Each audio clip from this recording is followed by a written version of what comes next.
दोस्तों, आज के समय यदि आपको अपने सपने पूरे करने हों, तो आपको कोई ना कोई नेटवर्क मार्केटिंग को चुनना पड़ेगा, क्योंकि एक गरीब कम पढ़े या मध्यम वर्गीय व्यक्तियों के पास अपने सपनों को पूरा करने के लिए और कोई रास्ता ही नजर नहीं आता है।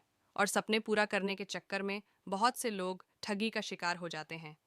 कारण ये होता है, प्रमोटर तो यह प्लान ऐसे बता देते हैं या आकर्षक प्लान होता है कि आदमी सफलता के चक्कर में ऐसे प्रॉब्लम में फंस जाता है कि जिंदगी भर उस प्रॉब्लम से नहीं निकल पाता है। दोस्तों, प्रमोटर जब कोई समस्या होती है तो सिस्टम पर दोष देकर खुद को बचाने के प्रयास में लग जाता है और वह व्यक्ति फंस जाता है जो व्यक्ति अपने क्लाइंट से बंधा रहता है, अपनी फेस वैल्यू और रिलेशन खराब जिंदगी भर के लिए कर देता है।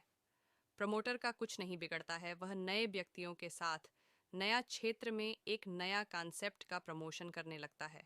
दोस्तों, यदि आप इस प्रकार का कॉन्सेप्ट कर रहे हैं तो आपके लिए यह जानना ज़रूरी है। आप चाहे जो भी कॉन्सेप्ट में काम कर रहे हों, सेंट्रलाइज और डिसेंट्रलाइज को नहीं समझ रहे हैं, तो ये आपके लिए हो सकता है प्रॉब्लम क्रिएट कर दे। सेंट्रलाइज को हम समझने का प्रयास करते हैं। दोस्तों, सेंट्रलाइज एक ऐसा सॉफ्टवेयर है जो पूर्ण रूप से एडमिन के हाथों कंट्रोल होता है। वह जब चाहे एडमिन प्लान को अपडेट कर सकता है, जब चाहे प्लान को बदल सकता है, आपका इनकम को भी विथड्रा को रोक सकता है। अप्रूव करने या न करने का पावर उसी के हाथों में होता है। दोस्तों, जब चाहे कंडीशन ला दे प्लान में, जब चाहे इनकम को कम या ज़्यादा कर दे, ये एडमिन यानी मालिक के हाथों में होता है। मतलब हमारा कैरियर को और मेहनत एडमिन के हाथों होता है।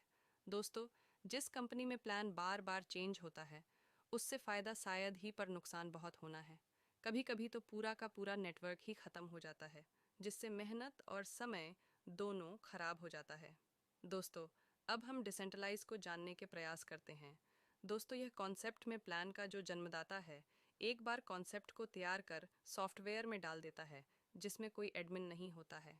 एक बार कॉन्सेप्ट को सॉफ्टवेयर में डालने के बाद डेवलपर भी उसमें छेड़खानी नहीं कर सकता। पूर्ण रूप से डेवलपर या एडमिन का उसमें चाह के भी उसमें कोई भी परिवर्तन नहीं ला सकता। न ही उसमें एडमिन पैनल होते हैं और न ही विड्रॉ का झंझट। आपने जो भी वर्क किया है बिना विड्रॉ के आपके अकाउंट में ऑटोमेटिक आ जाता है। दोस्तों, आज के समय में डायरेक्ट सेलिंग में हो, फॉरेक्स ट्रेडिंग या क्राउड फंडिंग, यदि एडमिन पैनल है तो इन फ्यूचर प्रवर्तन या कंडीशन होने का चांस होता ही है। लेकिन जिन सिस्टम में एडमिन और विड्रॉल पैनल नहीं होते, उनमें ट्रस्ट वॉलेट या मेटामास्क जैसे अन्य और वॉलेट से कनेक्ट होते हैं, जो डायरेक्ट उनके वॉलेट में चली जाती है। सो दोस्तों, जो भी करे पहले समझें उस कॉन्सेप्ट को, फिर